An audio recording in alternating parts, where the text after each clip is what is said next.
లక్ష్మీదేవి ఐశ్వర్యానికి దేవత, జ్యేష్ఠాదేవి దారిద్ర్య దేవత. ఒకసారి వీరిద్దరికీ ఓ చిన్న అనుమానం వచ్చింది. ఆ అనుమానం ఏంటంటే తమలో ఎవరు అందంగా ఉన్నారోనని. ఈ విషయమై వీరిద్దరూ వాదించుకుంటూ ఉండగా వారికి ఎదురుగా ఒక వ్యాపారి వస్తూ కనిపించాడు. ఇక వాదించడం ఆపి ఆ వ్యాపారిని అడిగి నిజం తెలుసుకోవాలని అనుకున్నారు.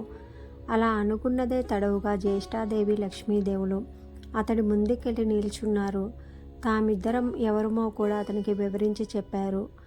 ఐశ్వర్య దేవత, దారిద్ర దేవతలు ఇద్దరూ ప్రత్యక్షమై కనిపించి అలా అడిగేసరికి ఆ వ్యాపారికి నోట మాట రాలేదు. ఇద్దరూ ఒకేసారి కనిపించినందుకు సంతోషపడాలో బాధపడాలో కూడా అతనికి తెలియలేదు. ఏదైతే అది అయిందని మనసుకు సర్ది చెప్పుకున్న ఆ వ్యాపారి దేవతలు ఇద్దరికీ నమస్కరించాడు. ఇంతకీ మీరిద్దరికీ వచ్చిన సందేహం ఏంటో చెప్పండని అడిగాడు. అప్పుడు జ్యేష్ఠాదేవి లక్ష్మీదేవులు తమకు వచ్చిన సందేహాన్ని చెప్పి ఎవరు అందంగా ఉన్నారో చెప్పమని అడిగారు. ఇద్దరిని మెప్పించిన వ్యాపారి, అమ్మా ఓ మహాలక్ష్మి, నువ్వు ఇంట్లోకి వస్తున్నప్పుడు నీ అంత అందమైన స్త్రీ భూలోకంలో కానీ స్వర్గలోకంలో కానీ ఎవరు ఉండరు అని అన్నాడు. అలాగే ఓ అమ్మ జ్యేష్ఠాదేవి, నువ్వు ఇంటి నుంచి బయటికి వెళ్తుంటే నీ అందం సొగసు వర్ణించేందుకు మాటలు చాలవు ఆ సమయంలో అని చెప్పాలనుకున్నాడు. కానీ ఆ దేవతలు ఎలా స్పందిస్తారో అని భయపడి వణికిపోయాడు.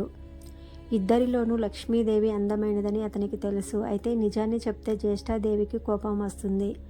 ఆమెకు కోపం వస్తే తనను ఇంకా పేదవాడిని చేసేస్తుందని తెలుసు.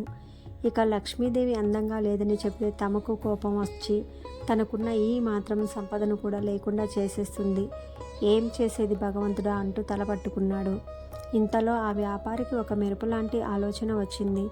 వెంటనే అమ్మా ఓ మహాలక్ష్మి, నువ్వు ఇంట్లోకి వస్తున్నప్పుడు నీ అంత అందమైన స్త్రీ భూలోకంలో కానీ స్వర్గలోకంలో కానీ ఎవరూ ఉండరు అన్నాడు. అలాగే ఓ అమ్మ జ్యేష్ఠాదేవి, నువ్వు ఇంటి నుండి బయటకు వెళ్తుంటే నీ అందం సొగసు వర్ణించేందుకు మాటలు చాలవు. ఆ సమయంలో నీ అందాన్ని ఎవరితోనూ పోల్చలేము అని అన్నాడు. ఆ వ్యాపారి ఎవరి మనసులను నొప్పించని విధంగా చెప్పిన తీరు జ్యేష్ఠాదేవి లక్ష్మీదేవులను సంతృప్తిపరిచింది. అతడు ఇద్దరినీ విజేతలుగా నిర్ణయించాడని వారిద్దరూ అర్థం చేసుకున్నారు. దాంతో ఇద్దరూ అతడి నిర్ణయానికి సంతోషపడుతూ అక్కడి నుంచి మాయమయ్యారు.